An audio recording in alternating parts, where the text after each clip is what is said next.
Good morning, everybody.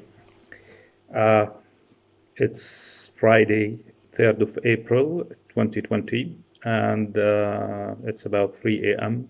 this morning.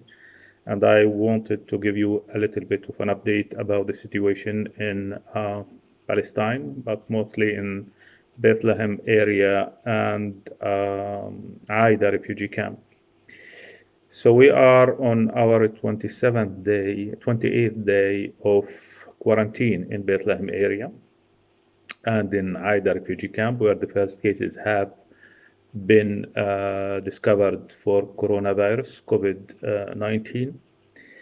And since then, it has been growing. Today, we are at 160 cases of coronaviruses after certain stability, with the coming back of workers that used to work on the Israeli side. And unfortunately, when they came back, there was no kits, no tubes to take samples for testing, and so they were put in home quarantine. And some of them have been discovered infected later on, and so on. And there is anticipation of another increase in the number of infected cases, especially as Easter is coming in few days, and more workers will be sent home by the Israelis to the Palestinian areas. And so there is an anticipation of more cases of corona that will be coming and need to be prepared. For the moment, there is more than 20,000 in home quarantine all over the West Bank and Gaza, and 160 cases discovered and registered as infected, among which 18 have recovered from the disease. One case has been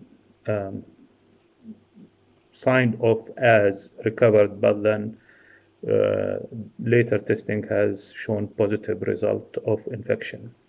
The issue is that when people are recovering, they put another 14 days under quarantine.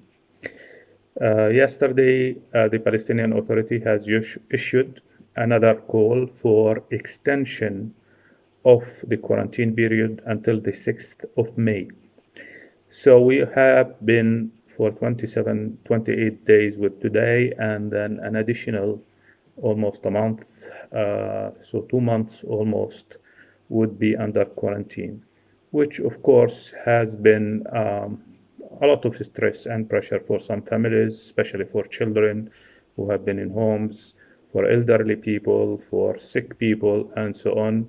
Services are minimal in that sense. People who are daily workers, and so when they work, they have money. When they don't, mostly they will not have.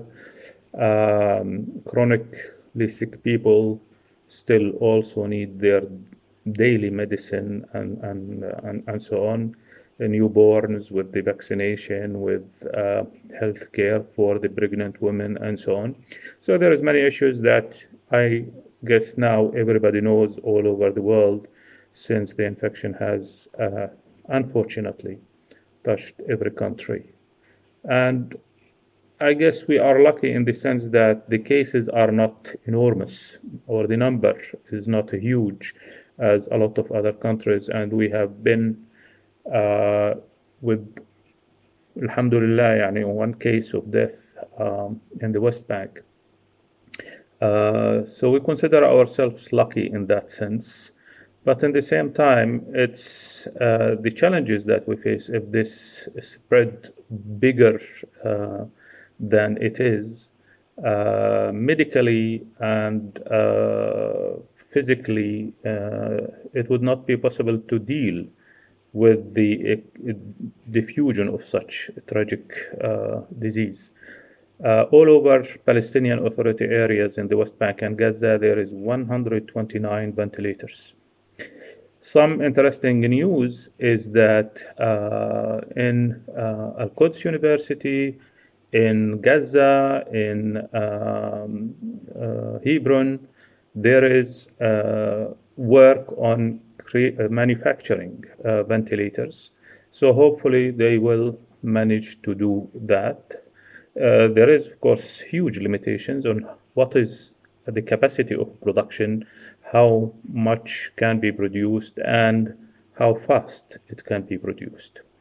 With the Israeli occupation encircling everything, forcing its closure all over the West Bank, with settlers even exploiting these closures to do their attacks on villages and cutting trees and killing animals and intoxicating everything. With Israeli incursions by the Israeli occupation army in such challenging situation and so on, doing their harassment also for certain areas, with prisoners that have been also under forced uh, imprisonment, but with lack of health care. And there was a release of one prisoner, apparently, who was already infected by the virus, released from prison, infected by the virus. And of course, when somebody is released, I mean, uh, 2 weeks ago in Jenin, there was more than 10,000 people welcoming a released prisoner. So imagine the tragic situation of all these people coming, hugging, and kissing this new released person, and then how many will get infected and such thing. So there is a lot of things that we need to deal with in a way to limit the diffusion of the disease, and that's where the Palestinian Authority has been strong. And the biggest example was in Bethlehem area, in fact, of trying to control the movement of people going from area to area, just for necessity. And I guess we are all now in this situation all over the world, and knowing what it means to be confined in your own house, not allowed to go elsewhere. And so in Bethlehem, there was really something that we are proud of in trying to control the limits of movement and the expansion of the infection. And we are around 46 cases in Bethlehem area. So now there is more with the workers coming, especially on the north, there has more increase in cases. But we are still measuring the situation or until Easter coming, how would be the situation with the new arrival of workers who used to work on the Israeli side. For a certain time, there was impossibility to do the testing. Fortunately, 3 days ago, a shipment from China with 10,000 tubes for sample collections to do the testing have arrived and authorized to get in Palestinian Authority areas. So now it's going on. There is about 5,000 samples to be tested and so on. So there is some work happening to control the situation. Daily problems for people, especially like daily workers, freelancers, artists, and so on. It has been hitting them hard with lack of resources, of course. People working on the private sector has been granted like half a salary and so on. People who need to pay their rent and so on. Fortunately, there has been great examples of generosity of the community here. Some owners have just canceled the debts of some people, or said they don't need to pay the rent for March, and now I guess eventually April and so on. There are some initiatives from certain shops which put vegetables, fruit, chicken, and so on as open resource for people with a sign, take what you need and hopefully what you need only, so that those who cannot afford to pay can take and so on, without being indebted, so on. And of course, I guess we are also lucky with some of our supporters who have been donating generously, financially, food, and so on, whether they are local or international. Even people like France or Italy and so on, and United States, UK. Some have been very generous in supporting us financially as well and sending donations. So we are greatly thankful and deeply acknowledging this friendship and support and solidarity. Aida Camp is still lucky without registered corona cases, and the emergency team has been great in dealing with a lot of things that has been happening, trying to respond to the needs of the people with different kinds of whether food or medicine or disinfectants, and the coordination between the Popular Committee and the Aida Camp institutions and the UNRWA director of the camp and municipalities in Beit Jala and Bethlehem for the neighboring areas to do the disinfection every few days for the streets and neighborhoods. The mosques are closed, the churches are closed like everywhere in the world, and people mostly are respectful of these like orders or advices of taking precaution and so on. So we are doing well in general, and we have just to respond to the daily needs of people in terms of food and medicine and so on. It has been hard for certain, but of course this was not the first time and it will not be the last time. Hopefully it would be the last time for all of you. But for us with Corona also, there is the additional problem of Israeli illegal occupation that is going on and continues to go on. This is something that we do not hope anybody will experience anywhere in the world. Yet, of course, there are other occupations and there are people who are suffering and were forced to leave their countries and been homeless or even in their own rich countries.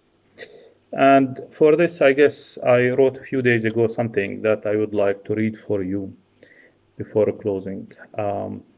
Dear world, dear people, I hope you are doing fine and rediscovering yourselves. How do you feel now? How is it to be with your children days and nights? Not always you have the occasion to be with them, I guess, with daily work and so on. So no more excuses to go out, no more reasons to be away. How creative are you in rediscovering your children, your sisters and brothers, your beloved ones, your parents, the love of your parents, if you are lucky to have them, or even greater luck if you have your grandparents. How do you feel when you are forced to take the right decisions, to buy what you need only, to spend your money if you have some wisely, to look at yourself in the mirror and feel blessed that you are safe and healthy with your beloved ones, or blessed that you are still alive? How much time do you dedicate to think of others, those whose daily life is what you are living temporarily, hopefully today?